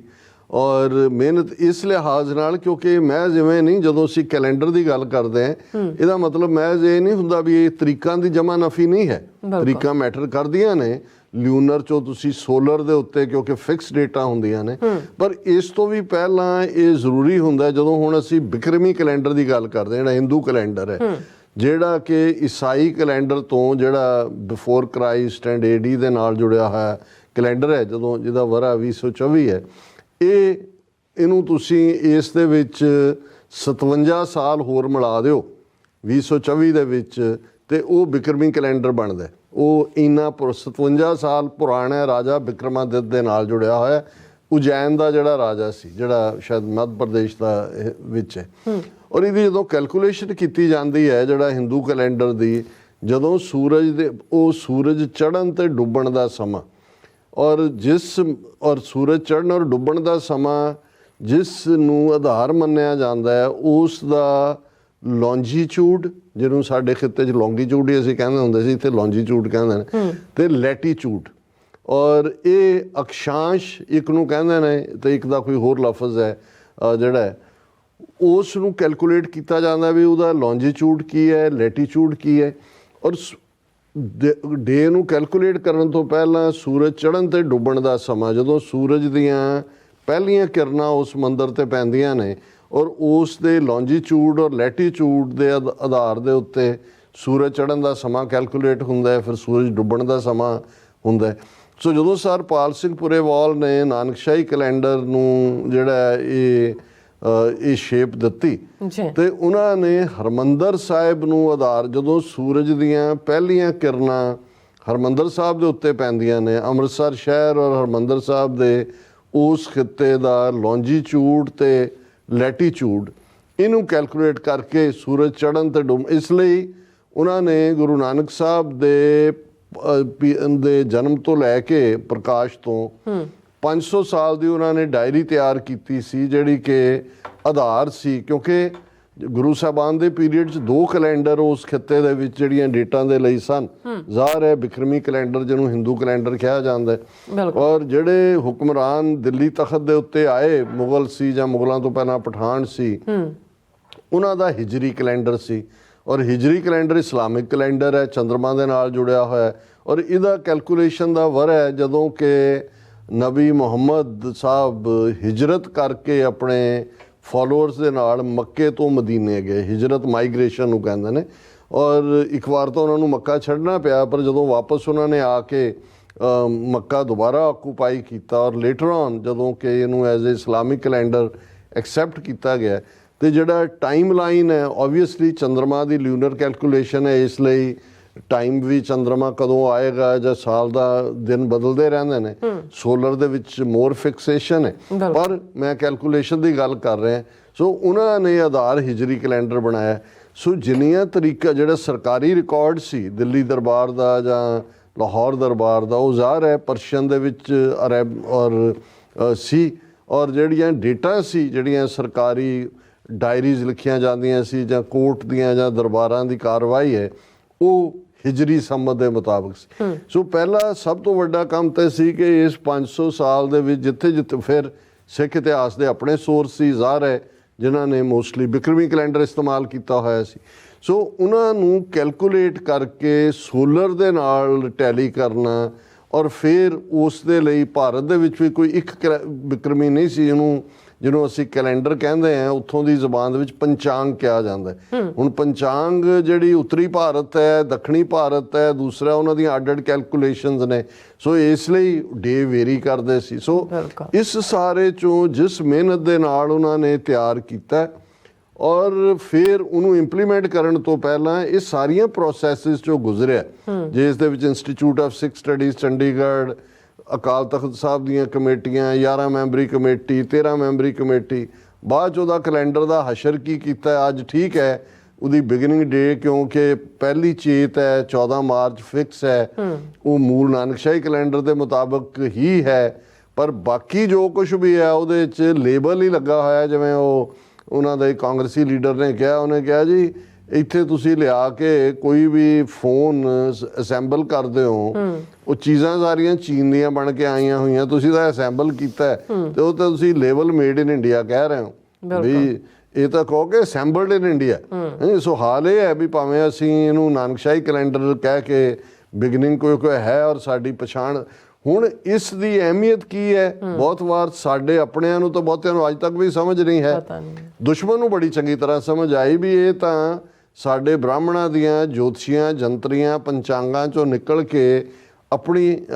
ਜਿਹੜੀ ਹੈ ਇਹਨਾਂ ਦੀ ਹੋਂਦ ਕੈਲੰਡਰ ਦੇ ਨਾਲ ਤੁਹਾਡੀ ਆਪਣੀ ਹੋਂਦ ਹੈ ਜੀ ਔਰ ਉਹਦੇ ਨਾਲ ਜੁੜਿਆ ਹੋਇਆ ਫਿਰ ਪਾਰਟ ਜਦੋਂ ਤੁਸੀਂ ਜਿਸ ਦਿਨ ਇਹ ਲਾਗੂ ਹੋਇਆ ਉਦੋਂ ਤੁਸੀਂ BBC ਦੀ ਰਿਪੋਰਟਿੰਗ ਦੇਖੋ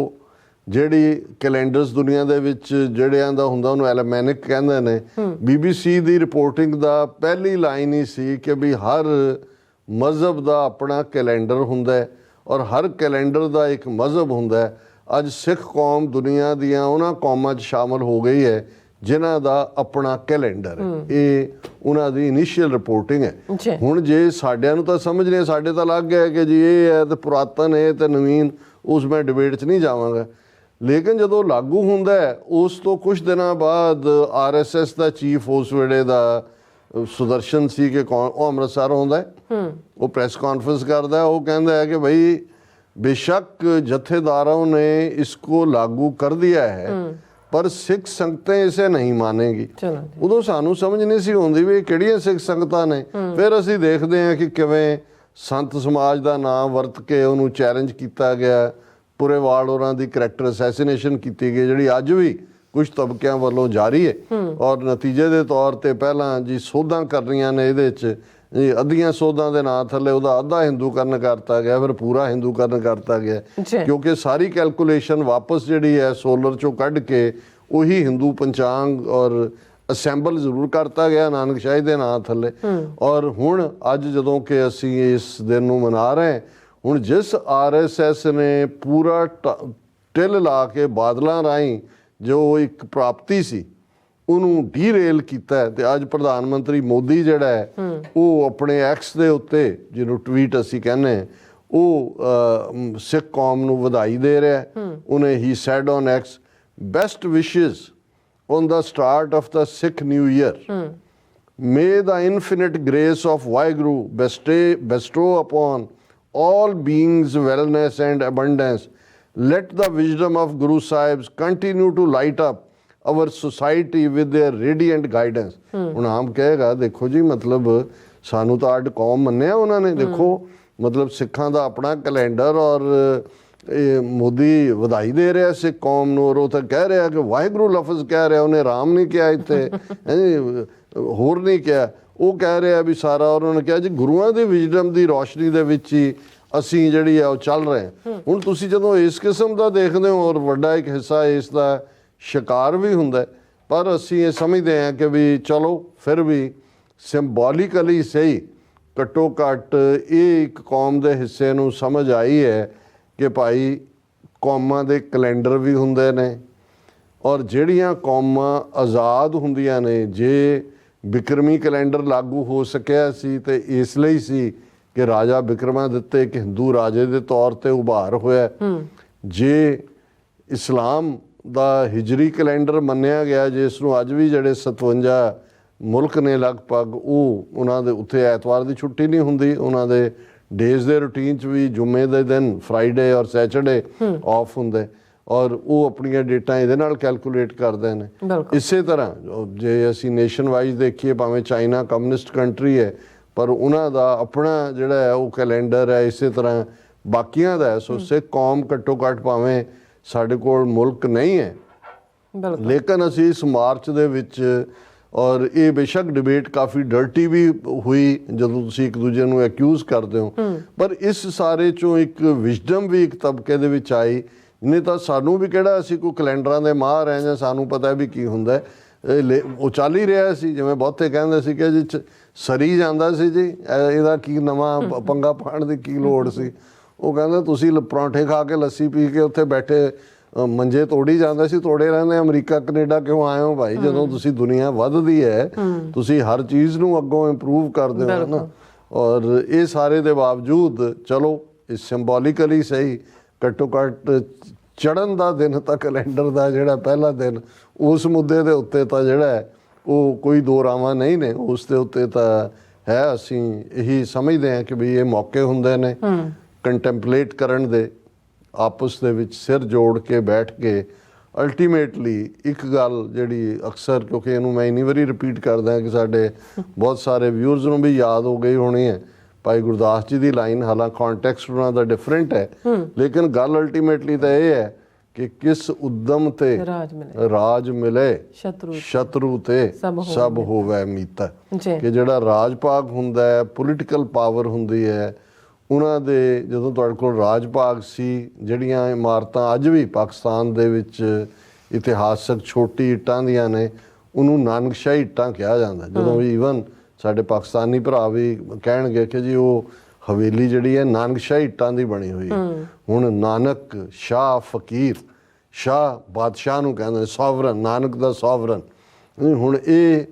ਇੱਟਾਂ ਵੀ, ਉਹ ਸਿੱਕੇ ਵੀ, ਜਦੋਂ ਅਸੀਂ ਨਾਨਕਸ਼ਾਹੀ ਸਿੱਕਿਆਂ ਦੀ ਗੱਲ ਕਰਦੇ, ਕੋਇਨ, ਰਾਜ ਜਿਹਨਾਂ ਕੋਲ ਰਾਜ ਭਾਗ ਹੁੰਦਾ ਹੈ ਉਹਨਾਂ ਦਾ ਸਿੱਕਾ ਚੱਲਦਾ ਹੈ। ਹੁਣ ਤੁਹਾਨੂੰ ਜਿਹੜਾ ਉਹ ਅੱਧ ਨੰਗਾ ਗਾਂਧੀ ਨਜ਼ਰ ਆਉਂਦਾ ਰੁਪਈਆਂ ਦੇ ਉੱਤੇ ਜਾਂ ਦੂਜੇ, ਕਿਉਂਕਿ ਉਹਨਾਂ ਦਾ ਰਾਜ ਹੈ। ਬਹੁਤ ਜਲਦੀ ਇਹ RSS ਵਾਲਿਆਂ ਦੇ ਕੋਲ ਜਦੋਂ ਆ ਗਿਆ ਕੰਟਰੋਲ, ਇਹਨਾਂ ਨੇ ਨਥੂਰਾਮ ਗੋਡਸੇ ਦੀ ਲਾ ਦੇਣੀ ਹੈ ਫੋਟੋ। ਸੋ ਲੇਕਿਨ ਇਹ ਉਦੋਂ ਹੀ ਹੁੰਦਾ ਹੈ, ਔਰ ਕੈਲੰਡਰ ਵੀ ਉਹਨਾਂ ਦੇ ਹੀ ਚੱਲਦੇ ਨੇ ਜਿਨ੍ਹਾਂ ਦੇ ਕੋਲ ਪੋਲੀਟੀਕਲ ਪਾਵਰ ਹੁੰਦੀ ਹੈ। ਔਰ ਅਸੀਂ ਇਹ ਅਰਦਾਸ ਕਰਦੇ ਹਾਂ ਕਿ ਕੌਮ ਸਿਰ ਜੋੜ ਕੇ ਬੈਠੇ ਇਸ ਵੇਲੇ ਇਸੇ ਗੱਲ ਵੱਲ ਧਿਆਨ ਦੇਣ ਦੀ ਲੋੜ ਹੈ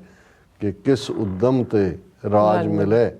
ਸ਼ਤਰੂ ਤੇ ਸਭ ਹੋਵੇ ਮੀਤਾ। ਜੀ ਰਾਜ ਸਾਹਿਬ, ਤੁਹਾਡਾ ਬਹੁਤ ਬਹੁਤ ਸ਼ੁਕਰੀਆ। ਸੋ ਇੱਥੇ ਲੈਣੇ ਬ੍ਰੇਕ, ਔਰ ਬ੍ਰੇਕ ਤੇ ਜਾਣ ਤੋਂ ਪਹਿਲਾਂ ਅਸੀਂ ਦਰਸ਼ਕਾਂ ਤੇ ਸਰੋਤਿਆਂ ਨੂੰ ਅਪੀਲ ਤੇ ਬੇਨਤੀ ਕਰਦੀ ਹੈ, ਵਿਊਅਰਸ, ਜਿਸ ਤਰ੍ਹਾਂ ਕਿ ਤੁਸੀਂ ਜਾਣਦੇ ਹੋ ਕਿ TV 84 ਹੱਕ, ਸੱਚ, ਇਨਸਾਫ ਦੀ ਆਵਾਜ਼ ਬੁਲੰਦ ਕਰ ਰਿਹਾ। ਇਹ ਆਵਾਜ਼ ਤੁਹਾਡੇ ਪਿਆਰ ਸਦਕਾ, ਤੁਹਾਡੇ ਵਿਸ਼ਵਾਸ ਸਦਕਾ, ਤੁਹਾਡੇ ਡੋਨੇਸ਼ਨ ਸਦਕਾ ਹੀ ਹੋ ਸਕਦੀ ਹੈ। ਸੋ ਅਸੀਂ ਚਾਹਾਂਗੇ ਕਿ ਤੁਸੀਂ TV 84 ਦੀ ਚੜ੍ਹਦੀ ਕਲਾ ਲਈ ਵੱਧ ਤੋਂ ਵੱਧ ਡੋਨੇਟ ਕਰੋ। ਡੋਨੇਟ ਕਰਨ ਲਈ ਸਾਡੀ ਵੈਬਸਾਈਟ TV84.tv ਤੇ ਜਾ ਕੇ ਪੇਪਲ ਦੀ ਵਰਤੋਂ ਕਰਕੇ ਵਨ ਟਾਈਮ ਡੋਨੇਟ ਕਰ ਸਕਦੇ ਹੋ, ਮੰਥਲੀ ਡੋਨੇਟ ਵੀ ਕਰ ਸਕਦੇ ਹੋ। ਤੁਸੀਂ TV 84 ਦੇ ਨਾਮ ਤੇ ਚੈੱਕ ਬਣਾ ਕੇ ਸਾਨੂੰ ਮੇਲ ਵੀ ਕਰ ਸਕਦੇ ਹੋ ਸਾਡੇ ਇਸ ਪਤੇ ਤੇ 36-01 37th Avenue, Long Island City, New York 11101 USA, ਜਾਂ ਫਿਰ ਤੁਸੀਂ ਸਾਨੂੰ ਫੋਨ ਰਾਹੀਂ ਵੀ ਸੰਪਰਕ ਕਰ ਸਕਦੇ ਹੋ 5166191984। ਤੁਸੀਂ ਸਾਨੂੰ ਈਮੇਲ ਵੀ ਕਰ ਸਕਦੇ ਹੋ info@tv84.tv ਤੇ। ਅਸੀਂ ਤੁਹਾਡੇ ਤਹਿ ਦਿਲ ਤੋਂ ਧੰਨਵਾਦ ਹੋਵਾਂਗੇ। ਸੋ ਇੱਥੇ ਲੈਣੇ ਆ ਬ੍ਰੇਕ। ਵਿਊਅਰਸ, ਤੁਸੀਂ ਸਾਨੂੰ ਇਸੇ ਤਰ੍ਹਾਂ ਬੜੇ ਰਹਿਣਾ। ਮਿਲਦੇ ਆ ਛੋਟੇ ਜਿਹੇ ਬ੍ਰੇਕ ਤੋਂ ਬਾਅਦ।